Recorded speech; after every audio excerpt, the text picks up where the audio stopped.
সুপ্রিয় শিক্ষার্থী, কেমন আছো তোমরা সবাই? আশা করি সবাই সকলে ভালো আছো। আমি আলমোহন বরাবরের মতো রয়েছি এমএমআইসি টেকের পক্ষ থেকে। তোমাদের সুপ্রিয় শিক্ষার্থী, ষষ্ঠ শ্রেণী ইতিহাস ও সামাজিক বিজ্ঞান। তো সবাই খেয়াল করো, এর আগের পার্টে আমরা 8 নম্বর পৃষ্ঠা পর্যন্ত সমাধান করেছি।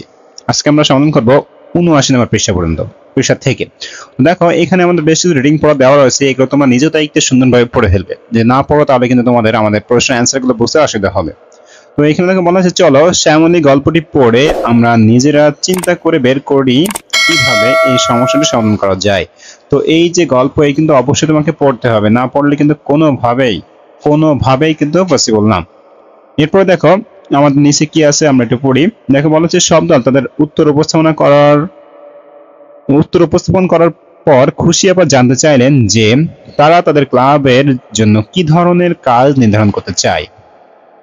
এ পর্যায়ে ওরা আবারও 5 থেকে 6 জন দলে বিভক্ত হয়ে সক্রিয় নাগরিক ক্লাবের মাধ্যমে প্রকৃতি সংরক্ষণের জন্য কাজ কি হতে পারে তার একটি তালিকা তৈরি করলো। দলে কাজ শেষ হলে প্রত্যেক দল তাদের তালিকা, পোস্টার, পেপার সহ বিভিন্ন মাধ্যম ব্যবহার করে উপস্থাপনা করলো। উপস্থাপনার পর আলোচনার মাধ্যমে ওরা সব দলের তালিকা যৌক্তিকভাবে বিশ্লেষণ করে বাস্তবায়নযোগ্য কাজের তালিকা তৈরি করলো এবং সিদ্ধান্ত নিল যে সক্রিয় নাগরিক ক্লাবের সদস্যরা একক ও দলগতভাবে সারা বছর ধরে কাজগুলো বাস্তবায়ন করবে। তো দেখো, এখানে বলা হয়েছে কি, যে চলো এবার আমরাও নিজেদের মতো করে নিজ নিজ এলাকার বাস্তবতা অনুযায়ী কাজের ক্ষেত্র চিহ্নিত করি। তো এখানে দেখো বলা হয়েছে, নিচের 3টি উদাহরণ দেওয়া হলো বোঝার সুবিধার্থে, চাইলে এগুলো রাখতে পারো, আবার বাদ দিয়ে অন্য কাজের কথা ভাবতে পারো। তো দেখো, আমাদের এলাকায় আমরা কি কি উন্নয়ন করতে পারি। মনে করো আমাদের একটা ক্লাব রয়েছে, এবিসি নামে একটা ক্লাব রয়েছে। সেই এবিসি ক্লাবটার কাজ হলো এলাকার উন্নয়ন করা। এখন আমাদের এলাকায় কি কি উন্নয়ন করতে পারে। তো এখানে প্রথম দেওয়া আছে ফলজ ও বনজ বৃক্ষরোপণ, দ্বিতীয় দেওয়া রয়েছে বন্য পশু পাখির আবাসস্থল সংরক্ষণ, তৃতীয় নম্বর দেওয়া আছে নিজের বিদ্যালয় ও আশেপাশের এলাকার ময়লা আবর্জনা ব্যবস্থাপনা। তো চলো এইভাবে চতুর্থ, পঞ্চম, সপ্তম নম্বরটা আমরা দেখে আসি। তো দেখো, এখানে আমি 4 নম্বর দিয়েছি, এলাকার কলকারখানা ও ইটের ভাটার ধোঁয়া যাতে পরিবেশ ক্ষতি না করে সেজন্য পদক্ষেপ গ্রহণ করা, পরিবেশে কোনো উপাদানের বিপর্যয় দেখা দিলে প্রয়োজনীয় উদ্যোগ গ্রহণ করা। এরপর দেখা হয়েছে এলাকার নদীর পানির দূষণমুক্ত রাখা।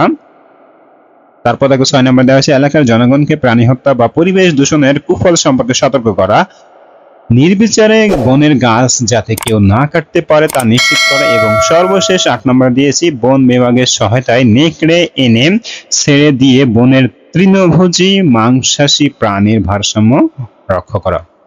তাহলে আশা করি সুপ্রিয় শিক্ষার্থী যে 80 নম্বর যে পৃষ্ঠায় যে কাজটা ছিল তোমরা খুব সুন্দরভাবে বুঝতে পেরেছো। দেখো এরপরে কি বলা হয়েছে, কাজের তালিকা তৈরি শেষ হলে খুশি আপা বললেন কি কাজ করব তা তো ঠিক করা হলো, তাহলে আমরা আসলে কোন কোন কাজগুলো করব তাহলে দেখো আমরা কিন্তু অলরেডি ঠিক করে ফেলেছি।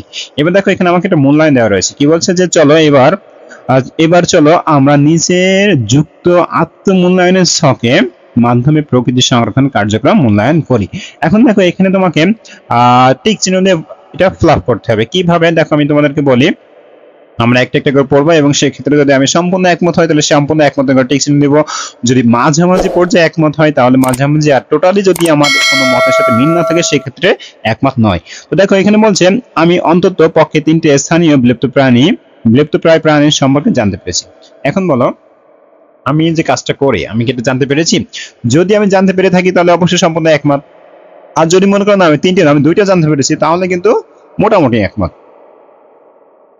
এবার খেয়াল করো, আমরা বন্যপ্রাণী পরিবেশ রক্ষায় অন্তত কমপক্ষে একটি উদ্যোগ গ্রহণ করেছি।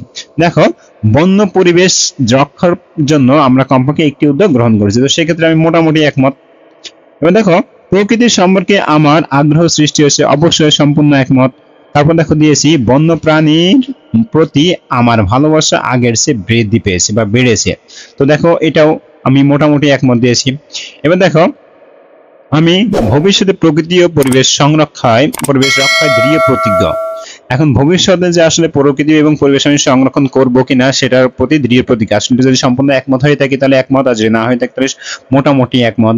এবার দেখো, আমি বিশ্বাস করি আমার কাজ আমার কাছে ক্লাব উপকৃত হয়েছে। দেখো আমি কি কি কাজ করেছি সেগুলো কিন্তু একটু আগে আমরা দেখে আসলাম, তাই না? তো এই কাজের পরিপ্রেক্ষিতে ক্লাব কিন্তু অবশ্যই কি হয়েছে, উপকৃত হয়েছে। তাহলে আমার এটা টিক চিহ্ন দিতে হবে। এবার দেখো প্রকৃতি ও পরিবেশ কেন আমাদের জন্য গুরুত্বপূর্ণ তা বুঝতে পেরেছি, তাহলে এটা অবশ্যই করে বুঝতে পেরেছি সুন্দরভাবে। তারপর দেখো সর্বশেষ প্রকৃতি ও পরিবেশে বিলুপ্ত অন্তত 3টি কারণ সম্পর্কে আমি জানতে মানে ব্যাখ্যা করতে পারি। এখন এই ক্ষেত্রে অনেকে আমরা কি একমত নয়, অর্থাৎ আমরা ব্যাখ্যা করতে পারি না। তো সুপ্রিয় শিক্ষার্থী, এটাই ছিল তোমাদের আজকের ক্লাস। তো আশা করি ক্লাসটা তোমরা খুব সুন্দরভাবে বুঝতে পেরেছো। এর পরের ক্লাস আমাদের শুরু হবে আমাদের এলাকার মুক্তিযুদ্ধ এখান থেকে। তো আমাদের ক্লাস বরাবর পেতে হলে আমাদের চ্যানেলের সাথে অবশ্যই সর্বদা যুক্ত থাকবে। তোমাদের সর্বদাই ভাবে সাহায্য করার চেষ্টা করে যাচ্ছি, এবং আমাদের চ্যানেলটা তোমাদের কেমন লাগে অবশ্যই কমেন্ট করে জানিয়ে দিবে।